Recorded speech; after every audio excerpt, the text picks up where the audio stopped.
Hey, welcome to The Explainer. You ever stop and wonder why your phone can juggle, 1,000 different apps, but the tiny computer running your car's brakes, it just does one thing, but it does it perfectly every single time? Well, the answer goes way back. It's all about two competing blueprints for how computers actually think. A design choice that was made decades ago but still defines literally every piece of tech we use today. So, it all boils down to this really fundamental question. At its heart, a computer is always juggling two things. You've got the list of instructions it needs to follow, like the recipe. And then you've got the data it needs to work on, the ingredients. And how a computer manages that juggle, well, that changes everything. And yep, you guessed it, the answer is in those two competing blueprints. They're both brilliant, but they are just fundamentally different. And they've shaped the last, 80 years of technology.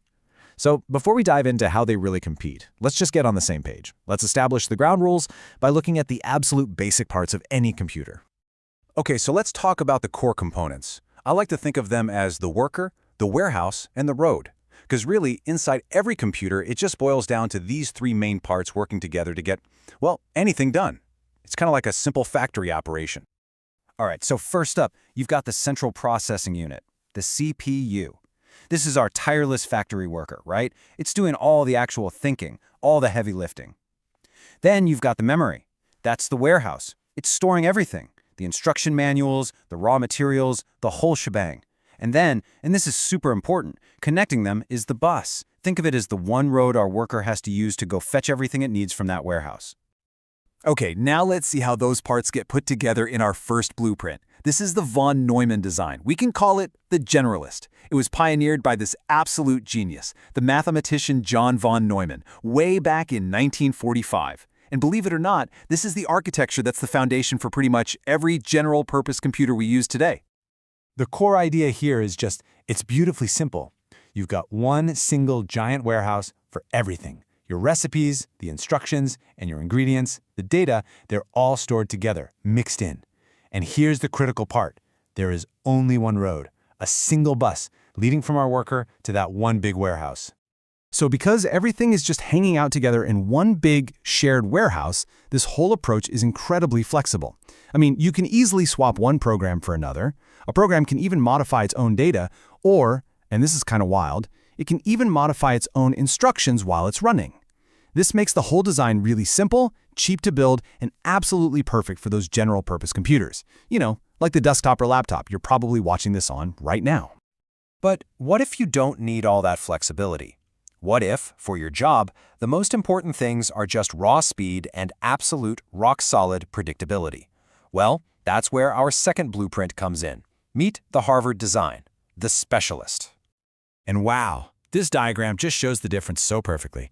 Instead of that one big shared warehouse, the Harvard design says, nope, we're building two. You get one warehouse exclusively for instructions, for the recipes, and a totally separate one just for the data, the ingredients. So here's the really crucial part. You've got two specialized warehouses, and each one gets its very own private high-speed road connecting it directly to the CPU. What does that mean? It means you completely eliminate any chance of traffic jams. Instructions and data never have to compete for the same road. And this setup lets the CPU do two things at the exact same time. It can be reaching down one road to grab the next instruction, while at the very same moment it's reaching down the other road to read or write some data. It's true parallel access. And for certain tasks, that gives it a massive performance advantage. And all of this, the speed, the predictability, makes it the absolute perfect choice for what we call embedded systems. The small, dedicated computers inside things like your car's brakes, or an industrial robot, or a drone. For these things, responding on time every single time without fail is way more important than being able to run a web browser. Okay, so this brings up a huge question, right? If the Harvard way is so much faster, why on earth do our most powerful computers, our PCs, our servers, stick with the von Neumann design? Well, like we said, it's all about that flexibility. But that flexibility comes at a cost, a really big performance-killing cost. Look, modern CPUs are just ridiculously fast. A 3 gigahertz processor, that thing can perform an operation 3 billion times a second. It's insane. But the main memory it has to talk to, and the bus connecting them, they are so much slower. It's not even close. The analogy is perfect. You've got a world-class chef who can chop an onion in the blink of an eye, but they have to take a slow bus across town every single time they need to pick up one carrot. What this creates is a massive, permanent traffic jam. You've got this lightning-fast worker, the CPU, just sitting there, tapping its fingers, ready to go. But it's stuck. It's waiting for that slow, single-lane road to clear so it can get either an instruction or a piece of data, but never, ever both at the same time.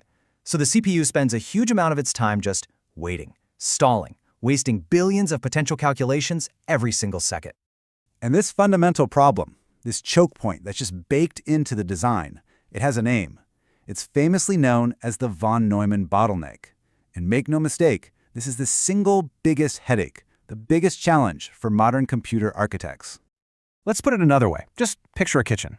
In a von Neumann kitchen, the chef has to use the same single path to get both the recipe from the bookshelf and the ingredients from the pantry. So the recipe trip and the ingredient trip get stuck behind each other. It's inefficient. Now, in the Harvard kitchen, the recipes are in a little cabinet right there at the workstation, and there's a completely separate, clear path to the pantry for ingredients. The chef can grab both at once. The result? It's pretty obvious, right? The Harvard kitchen is just way, way faster. All right, so how do modern computers actually solve this? How do they get around this crippling bottleneck without just throwing away all the awesome flexibility of the von Neumann design? Is there a way to get the best of both worlds? The solution, which you'll find in basically every modern high-performance processor out there, is a really, really clever hybrid approach. Basically, we cheat. Here's how the cheat works. Engineers build a tiny but ridiculously fast piece of memory directly on the CPU chip itself. We call this a cache, and it's like a personal workbench for the CPU. Now, here's the magic trick.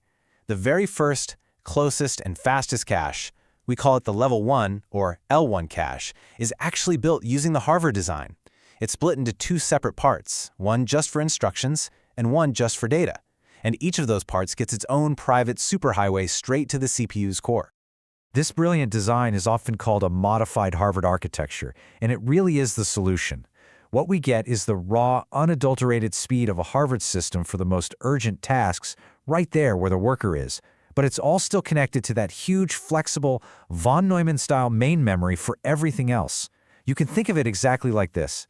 It's a von Neumann system with a Harvard heart. So this table really lays out the trade-offs perfectly. Just look at the path and flexibility rows for a second. For von Neumann, that single shared path gives it that super high flexibility, which is exactly what you want for a PC. Now contrast that with Harvard. Its independent paths give it way more speed and predictability, but at the cost of flexibility. That's what makes it perfect for those specialized real-time systems. The bottom line is there's no single best architecture. It's always about picking the right tool for the right job. So, if you take away one thing, it should be this. These two blueprints from way back in the 1940s, they still define every single computer we use.